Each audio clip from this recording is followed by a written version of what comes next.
So there's a problem in Georgia. In 2013, 6 counties in the state had 0 physicians, not 1 doctor. Fast forward about a decade, and you think this situation would have improved, right? Except it hasn't.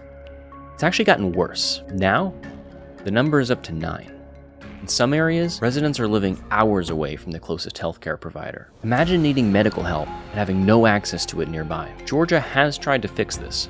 The state has launched programs with tax credits, loan repayments, state-funded residencies, and even set up special rural healthcare initiatives through medical schools.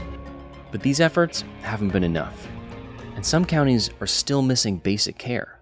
But it's even worse for certain specialties. 82 counties don't have an OBGYN. 65 don't have a pediatrician.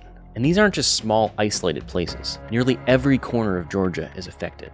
A whopping 149 of the state's 159 counties are classified as primary care health professional shortage areas. The future doesn't look great either. Right now, Georgia has about 28,000 doctors practicing, but to keep up with its growing population, the state will need over 8,000 more by 2030, including 2,100 primary care doctors.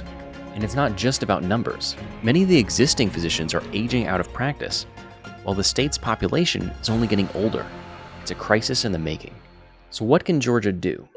First, let's talk about foreign-trained doctors. Georgia could create an expedited pathway for qualified doctors trained abroad who are licensed and in good standing in other countries. Right now, these doctors have to do another U.S. residency to practice in Georgia, even though they're already practicing physicians elsewhere. 6 states have passed legislation to let foreign-trained doctors skip residency, allowing them to start practicing after passing U.S. exams. But a similar bill in Georgia failed to pass this year. Allowing these doctors to work would bring in experienced physicians and avoid clogging up limited residency spots needed for new U.S. graduates. Second, let's address the mismatch issue. In the US, we have this bottleneck where recent grads often can't find residencies. In 7 states, they've set up a workaround called the Assistant Physician Program. Here's how it works.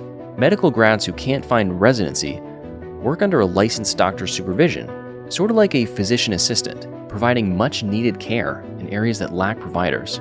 Missouri was the first state to adopt this model, especially for rural communities. This program lets qualified graduates practice, get experience, and serve where they're most needed. Lastly, there's an idea for nurse practitioners and physician assistants. They're a critical part of the healthcare system. While Georgia doesn't give them full practice authority like 28 other states, there's still a potential middle ground. The state could fund a supervising physician program. This would let nurse practitioners and physician assistants deliver primary care in underserved areas with oversight from a physician. This setup would expand healthcare access to communities who currently have none. Georgia has been innovative and taken steps to support healthcare access in rural and underserved areas, but to tackle this massive provider shortage, the state needs solutions that go beyond the traditional approaches. And as more people move to Georgia, more doctors will be needed to ensure that every resident can get the healthcare that they need.